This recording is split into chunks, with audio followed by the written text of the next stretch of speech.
What's going on, guys? Sdotbell MMA here. I know it's been a long time since I've made a video, almost a year.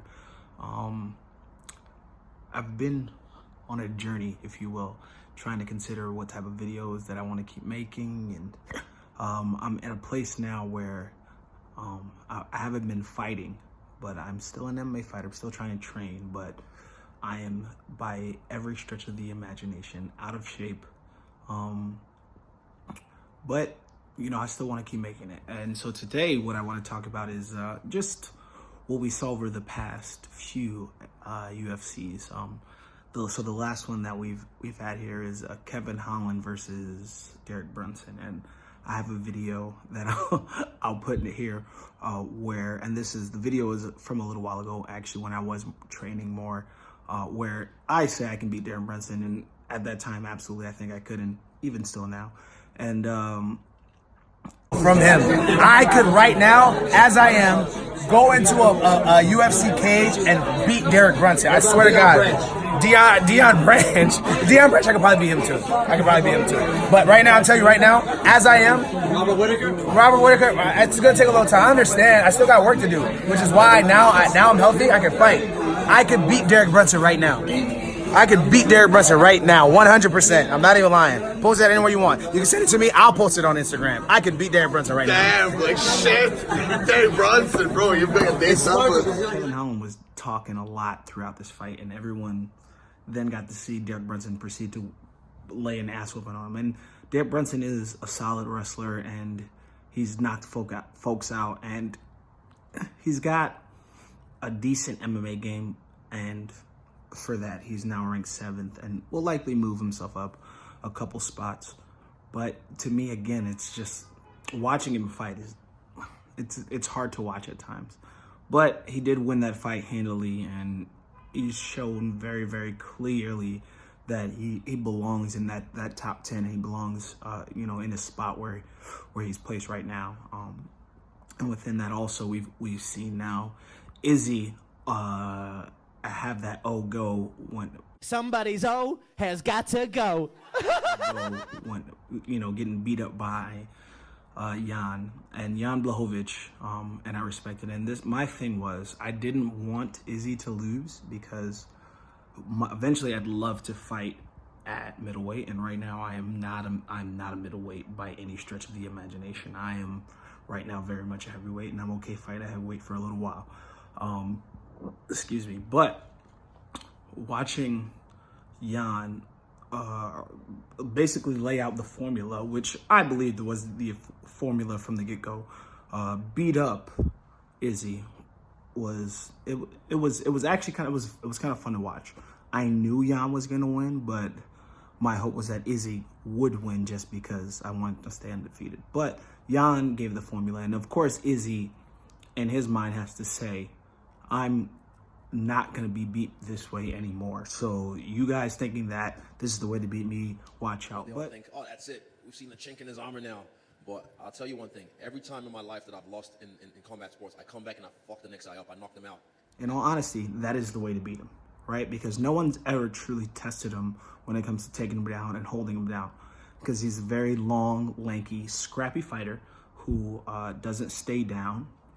And a lot of guys have tried to take him down, Dereck Brunson included, and he was taken down, but of course he'd pop back up, and then he'd proceed to use his striking, which is where he excels. And don't get it twisted, I'm actually very impressed with Izzy as a striker, especially in MMA.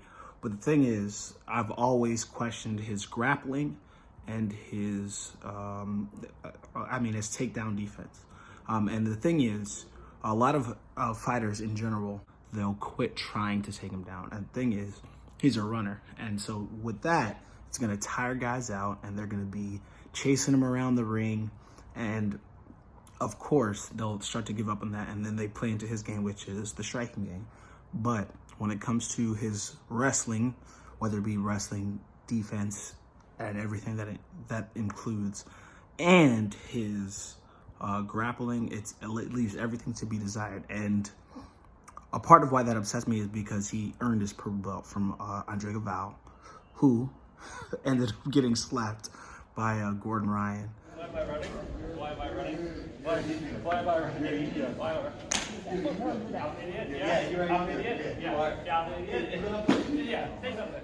And he also, I'm a purple belt too. So for me to watch another purple belt then get manhandled on the ground like that, it doesn't ever sit right with me. It doesn't matter if it's a bigger purple belt than you or whatever. The thing is, like, if you're a purple belt, you're supposed to be able to hold your own as a purple belt. That means you've earned that belt.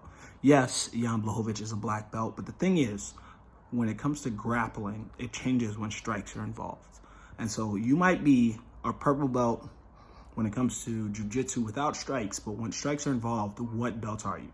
And there are so many guys, especially within the UFC, who are quote-unquote purple, brown, black belts, but when the strikes get involved, they turn into white and blue belts. And this is going to be very unpopular, and I'm okay with this opinion, but you have to be able to deal with strikes in your grappling. And to me, that's the true test of anybody who is a purple, brown, or black belt. So you have guys like Damian Maia, you have guys like Jacare de Souza, you have guys who are Kron Gracie, if you will, who, when you deal with them in their grappling and the strikes are there, that you're going to pay the price. And the thing is, and I feel like this is just an issue among MMA fighters overall, nobody deals with strikes the right way. And so that means that you're not controlling the person so that they can't hit you. And when they do try to hit you, you're now using that to your advantage so that you can get sweeps, you can set up submissions, and you can gain a position where you're not getting beat up.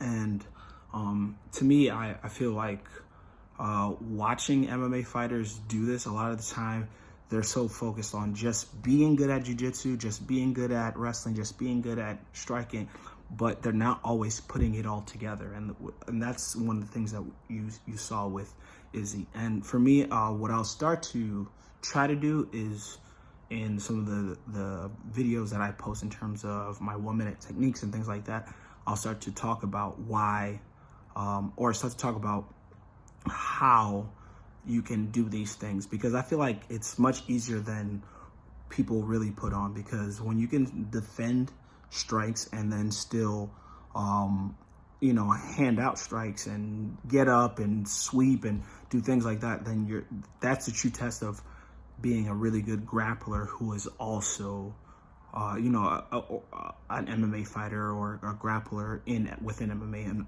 one of the things that really shows how good you are at that is combat jiu-jitsu. And you got to thank Eddie Bravo for the combat jiu-jitsu when it comes to that. So, I mean, what I'm going to do is I'm going to do a couple other videos to really dig deeper into this, but I just wanted to kind of put a video out. Firstly, with that, first speaking on Kevin Holland, next on Izzy, because these are the guys who everybody's watching, who are super duper popular, who their stock is rising. And then you see when it comes to being a full-on MMA fighter, they're not really who they claim to be. Now, is Izzy a great striker? Absolutely. Is Kevin Holland a great striker? Absolutely. But are they great MMA fighters? Are they really good MMA fighters? And the case is, from what we've seen now, is that's not the case. And that's where we really got to see what happens to them next. Because when you have a formula to how to beat these guys, then what do? You follow that formula, right? Taking Kevin Holland down, like Jacare, as a great jiu-jitsu, made a very, very vital error in giving Kevin Holland too much space, which is why he got knocked out. But Dereck Brunson learned from that, and what did he do? He ended up closing that space, being there, beating him up on the ground, and won that fight handily.